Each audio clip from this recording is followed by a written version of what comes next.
Oke, karena masih banyak sekali teman-teman yang minta requestan untuk membuatkan cara program akar sancang ya. Menurut Mas Bondes itu seperti apa sih? Nah, oke, kita akan coba bagikan pengalaman yang sudah saya terapkan ya selama ini supaya akar itu dia bisa maksimal dan bisa apa ya? Menurut kita pribadi bisa keliling ya. Keliling ini kan artian banyak ya, entah tipikal akarnya dia yang rapat atau dia yang tidak rapat, yang dominan dan seperti apa, nanti akan coba kita jawab satu persatu ya teman-teman. Nah oke, seperti biasa ya, kita langsung opening dulu. Cus. Nah, oke, assalamualaikum warahmatullahi wabarakatuh. Balik lagi bersama Bonsai Deso. Gimana sahabat kabarnya hari ini? Semoga sahabat dalam keadaan sehat walafiat ya, dan dilancarkan semua rezekinya, amin. Nah, oke ya sahabat. Jadi kita hari ini akan spesial buatin tutorial Mas Bondes itu membuatkan program akar itu seperti apa, entah di Anting Putri. Kalau untuk Anting Putri sudah beberapa waktu lalu kita buatkan untuk videonya ya. Untuk linknya nanti saya taruh di deskripsi boleh.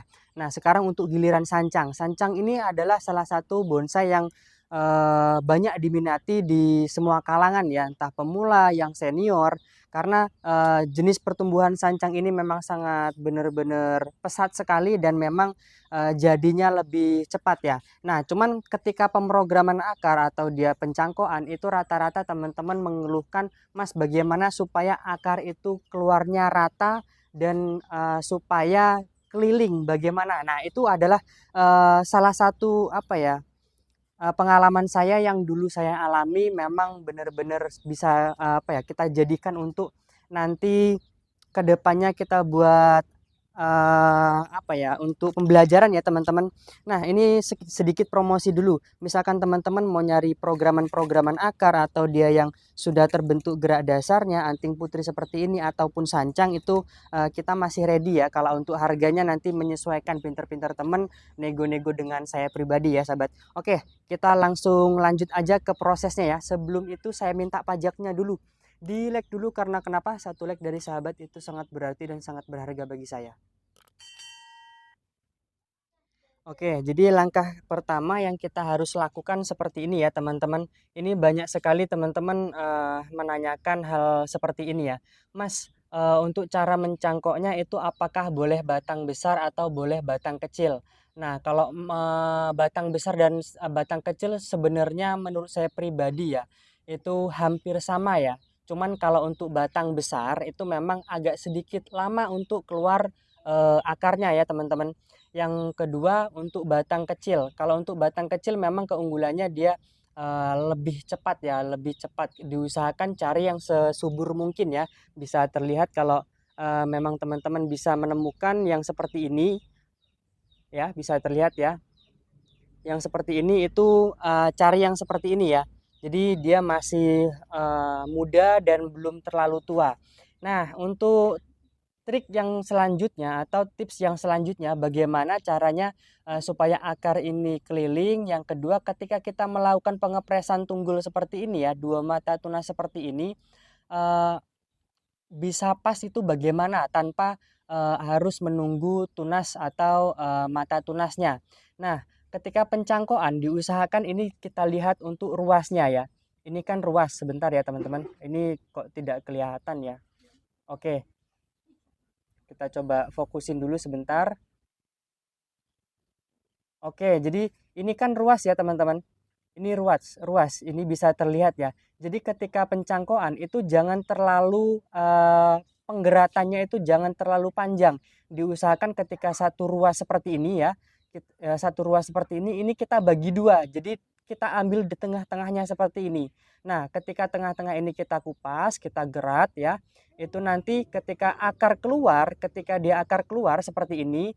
Nah, nanti ketika kita mau pengepresan dia pres tunggul ya, pres tunggul seperti ini, itu dia bisa pas ya teman-teman. Jadi akarnya itu dia bisa membentuk bodi dan memang ketika pengepresan mata tunas itu dia pas bisa keluar. Nah, contohnya dia seperti ini ya. Contohnya dia seperti ini dan seperti ini tadi ya teman-teman bisa terlihat ya. Nah, bisa pas seperti ini. Kalau untuk ini nanti bisa jadi mame, bisa jadi situ ya. Kita coba jalan lagi ke depan sana ya. Kita masih ada beberapa contoh yang tunggul dua mata tunas ya.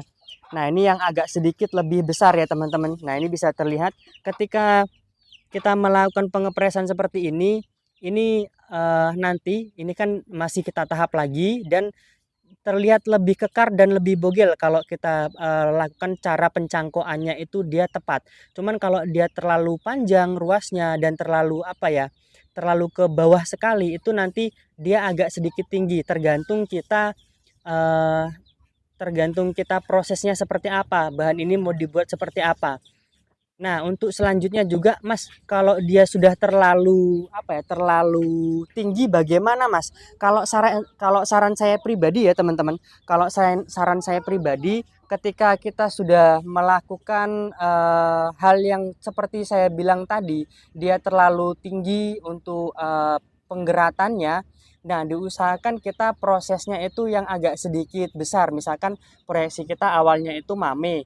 Nah, itu kita harus membuat minimal small atau dia medium. Supaya kenapa? Ketika akar itu dia besar, bengkak, dia pas dengan bodinya. Itu. Jadi untuk tipsnya seperti itu ya. Oke, kita lanjut lagi. Nah, untuk yang kedua ya, teman-teman. Ini tips yang kedua juga ketika kita melakukan pengepresan ya. Ketika kita melakukan maaf, sorry sorry bukan pengepresan. Ketika kita melakukan pencangkokan itu diusahakan medianya itu agak sedikit lebih banyak ya. Jadi misalkan kita gerak batang ini sejempol. Nah, untuk besar medianya itu kurang lebih sekitar segenggam atau sekepalan kita ya. Supaya kenapa? Supaya dia medianya itu tetap lembab. Yang kedua, dia lebih cepat keluar akarnya. Terus ketika nanti akarnya keluar, itu dia lebih apa ya? Lebih serentak ya, teman-teman. Dan diusahakan lagi ketika pencangkokan itu cari batang yang agak sedikit lurus ya, lurus ke atas. Kalau dia ke samping memang rata-rata dia lebih cepat tumbuh ke bawahnya. Makanya saya rekomendasikan tadi ketika mencangkok itu dia agak sedikit banyak supaya di sini di area atas ini dia kelembapan dia tetap terjaga. Kalau dia sedikit positif dia yang bawah ini yang awet lembabnya ya karena memang siklusnya memang seperti itu. Memang di habitat atau memang alam atau air itu dia pasti akan ke bawah ya. Kalau dia medianya banyak atau dia lebih besar itu positif kan atasnya juga dia lebih besar juga. Nah, jadi seperti itu ya teman-teman. Ini prosesan kurang lebih sekitar 1 tahunan ya. Ini juga ada.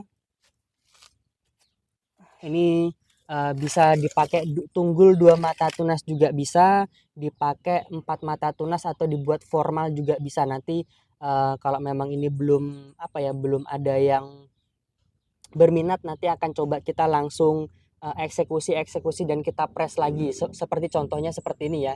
Jadi untuk dia yang ini kan masih terlalu kepanjangan ya. Sebenarnya kalau kalau mau di seperti ini kan itu juga bisa. Cuman kalau saya pribadi lebih suka mata tunas yang agak sedikit lebih pendek. Terus di sini juga nanti akan kita nolkan ulang karena ini terlalu panjang ya teman-teman. Nah, jadi seperti itu. Nah, untuk jenis sancang ini juga apakah bisa dipecah batangnya? Bisa ya teman-teman. Nah, ini adalah salah satu contoh sampel pecah batang ya.